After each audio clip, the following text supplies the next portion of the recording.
What's up guys? As requested, I'm going to review a video called How Gym Bros Changed the World by the channel Jimmy the Giant. The Gym Bro. Gym Bros have gone from being the butt of every single internet joke hold on, what's wrong with that? to transforming into an entire movement spanning self-help, politics, philosophy, science, and completely changing the world. Motivation is a feeling that comes and goes.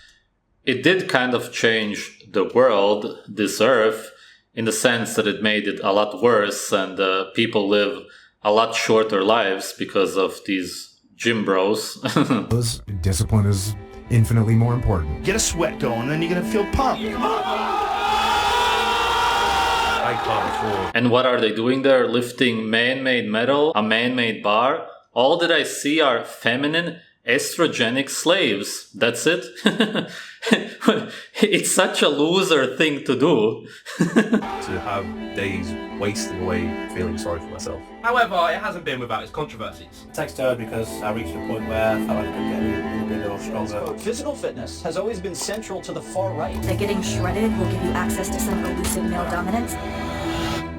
So let's start with a simple question. What is a gym bro? Found in every single gym across the world will be an unbelievably muscly man in a loose vest, wearing a snapback, holding onto a protein shake, who will communicate with other gym bros in what I like to call gym speak. Words such as swole, gained, shredded, bruh, while staring longingly at their incredible physiques in the mirror. This first wave of the gym bro was slightly vain, slightly obnoxious, and slightly dumb. 8 o'clock in the morning, I'll have fish and a rice cake.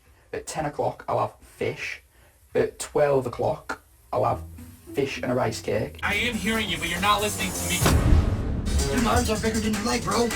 And your brain's obviously not. From the Hulk to Johnny Bravo, endless TV shows and films produce characters that would exaggerate this meathead stereotype, painting the impression that all bodybuilders... The whole thing about their brains not working properly isn't really untrue simply because of how toxic their diets and the injections are. Of course, getting to that point also requires a certain amount of intelligence. As we entered the digital age, so too did bodybuilders. When they weren't in the gym, you could find them online discussing and debating what piece of salmon they should eat at what hour and exactly how Not that farmed salmon. many chews you needed to maximize your jaw gains. There would be one post on the 16th of February 2002 where a user by the name of Chris C responded to a fella by the name of Bubba T, where he asked, do you have any friends in real life? Do you even lift? Do you even lift became a massive online meme. It was everywhere throughout the 2000s into the 2010s. And it would be accompanied by other gym bro-esque memes. Words like swole, clown on people for skipping leg day. So the gym bro was basically a reskinned version of the meathead, updated for the internet age. However, on top of all of these jokes, stereotypes, and memes, there was a darker side to the gym bro culture. I was engaged. A big reason why that came to an end was because of my steroid use. There was this very dark side when it come to the side effects of steroid abuse. Things like liver damage, heart problems, hormonal imbalances. There'd be these major news stories of like roid rage. We'd see it with Chris Benoit and his double murder suicide. And the internet... It's not roid rage directly because steroid hormones as such don't cause any of these problems. But when you inject them in unnatural amounts, maybe synthetic versions, of course it causes havoc in the body. It obviously creates an unnatural biochemical state, and because of all the adrenaline, cortisol going through the roof, you do get pretty serious problems, and these people do freak out. Only made things get more and more extreme. Enter Z's. Every one of us is a little bit of this in us. You just don't know yet. And it's because there was something interesting about Z's. He would start out his journey as a typical 2000s internet virgin. Addicted to World of Warcraft, petrified of... Yeah, because he was naturally a loser. He had a very unattractive face, which is why he worked out so much. That's why he wore the glasses also to hide his face, his ugly eyes. Speaking to women. I'm Josh. Hi. And having absolutely no self-confidence. However, in just a few years, he turned himself into this chiseled Adonis, with women flocking all over him and this cartoonish self-confidence. This right here was an evolution to the original meathead. The OG meathead was always seen as the natural jock alpha type, but Z's was different. He would deliberately act like this very overconfident gym bro type, using all the vocabulary, come at me bro, you mad, you miring. He would relentlessly troll people who weren't as genetically gifted as he was, describing his own religion. He wasn't genetically gifted in any way though, in any way whatsoever. Nothing about his body really. Although, okay, I think that he wasn't too short from what it seems like from photos. I don't know. Actually, I gotta look up how tall he is. Yeah, 187. I take that back. He was gifted in that sense. It's not super tall, but it's above average, obviously. Shredology. But behind all of the memes and the trolling, Z's was doing something important. It inspired these nerdy kids who didn't really have a lot of confidence to get in the gym, get bigger, and gain some self-discipline and self-confidence.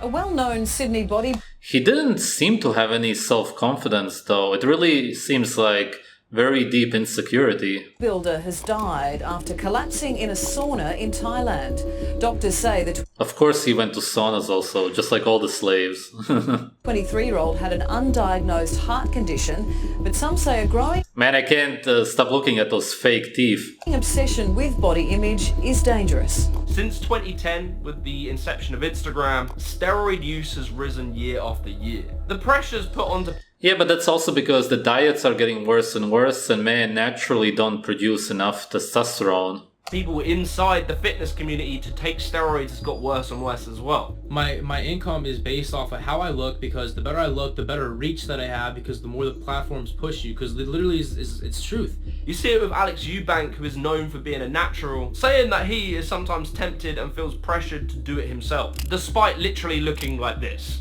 Yeah, but this guy has a handsome face. He doesn't even need to work out. Women would still want to be with him. So more and more stories about steroid abuse and the horrors that come with it would start going viral. You'd see them on videos from Derek of More Plates, More Dates. Something... And it's also too bad that people do that to themselves, seeing as they are going to age horribly and look a lot worse by the time they are 30, even though they could easily manage to keep their looks until their 40s at least, if they wouldn't work out. And these people are going to regret it.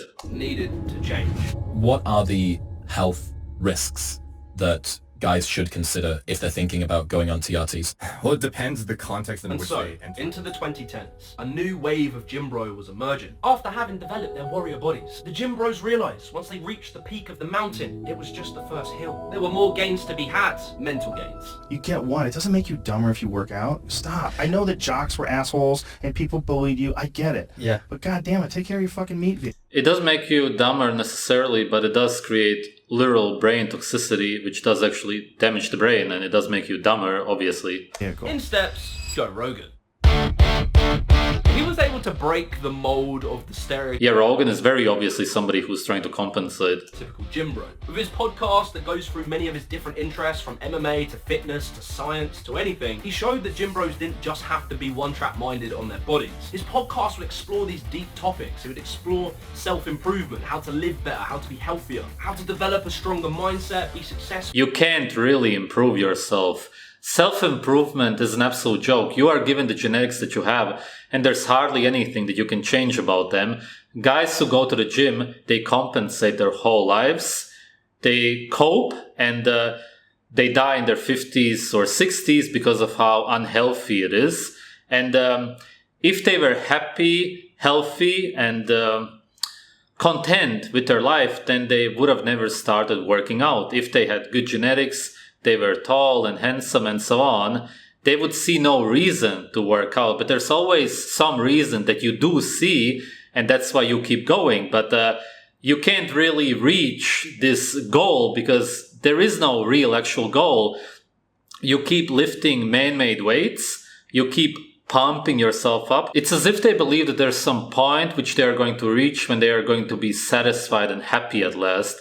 But it's never going to come, and that's why it's such a vicious cycle. And all round live a better, happier, more fulfilling life. We have been fed this line of horseshit that you're supposed to seek comfort. And I don't think you are. I think... You're not supposed to seek comfort.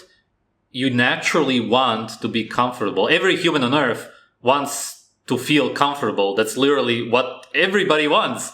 Every animal wants it. Comfort is great for you. It's the definition of health, essentially. You're supposed to seek lessons, and you're supposed to seek difficult tasks, and just like a minute and a half. Yeah, seek something difficult. Who would do something like that? Only somebody who hates themselves. Only. That's freezing. And slowly a new wave of gym bro-esque content creators would come along, who would talk about the gym and lifting weights, but also would focus on self-improvement. This would get the kind of tongue-in-cheek name of bro science or bro philosophy. You'd have people like Chris Williamson and his podcast Modern Wisdom, Alex Hormozy, Andrew Huberman, Mike Thurston, Hamza, Cole Hastings. These creators would talk more than just about fitness and bodybuilding, but would venture into topics like business, increasing your productivity, various different health... Yeah, all of them are slaves and only want what other slaves want. You're a slave if you do bodybuilding, and all of your other interests are probably slave-based, especially if you believe that bodybuilding is in any way good for you. Practices, sleep and diet, ice plunges, sauna, and ultimately how to be... Yes, sauna, again. Seek difficulty, seek torture, hate yourself, destroy your body, age quickly, morons, morons, morons. Happy and manage the stresses of life, while staying true to the gym bro... Literally everything that they do makes them unhappy though.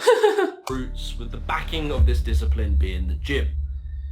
Or it doesn't make them unhappy, they are already unhappy, which is why they torture their bodies, and then it makes them feel even worse.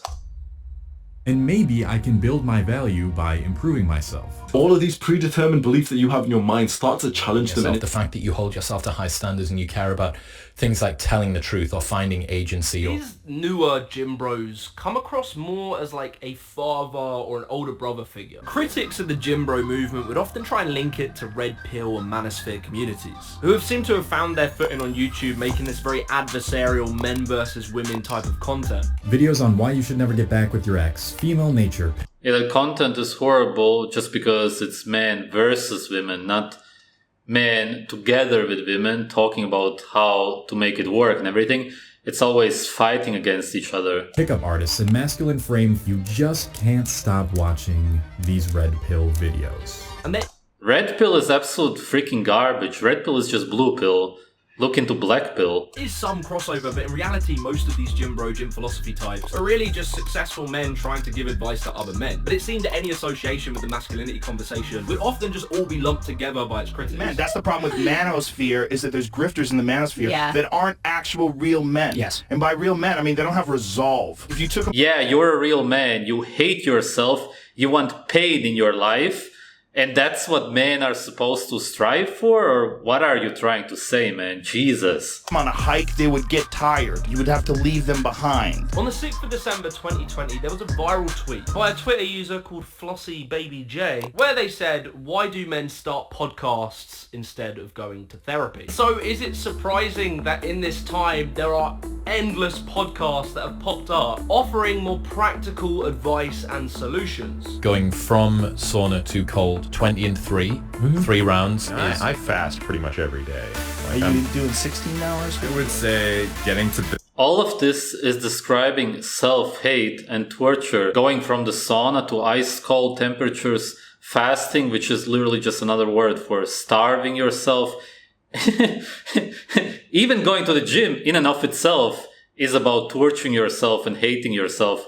Everything that these men, absolute loser slaves, promote is so unmanly. The Me Too movement against sexual harassment. Masculinity. Men are replaceable. Wait till men realize they're completely useless. It opens the door for grifters that prey on vulnerable people, acting like they have all the answers to life, but actually offering really bad, more damaging. Those kind of women are misandrists. And I don't mean ignore your emotions, I mean fucking integrate your emotions. Talk about them. Manning up also includes being mature about your emotions. This is me saying... That's the only right thing that they said.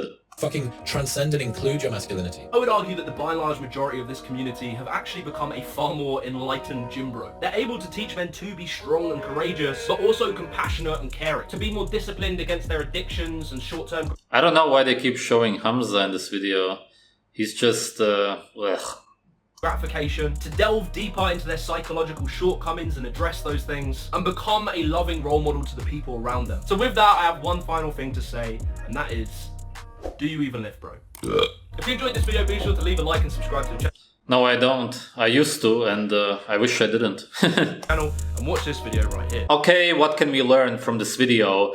These so-called gym bros and men in general nowadays seek pain because they hate themselves. their lives are all about compensating because of how insecure they are, especially because of their genetics, which completely goes against how a masculine man is, who is happy, healthy, comfortable, and never wants any pain in their lives, seeing as they don't hate themselves. They try to avoid pain at all costs. Of course, when there is danger and when there's a risk that you could be injured, you will of course not be afraid of it. But these gym bros and the men of today are very afraid. Insecurity is also fear. They really care about how other men or women also see them, which is why they go to the gym and all of this stuff. It's so incredibly funny. Whereas a masculine man who has high testosterone, and these men don't in any way, which is why they inject synthetic testosterone and who knows what, they really don't care about what anybody thinks about them. And that's really what they portray and project, so to speak. That's what they radiate, whereas all of these men really radiate insecurity and just the painful lives that they have always had because of their bad genetics. It's hilarious. Thanks for watching.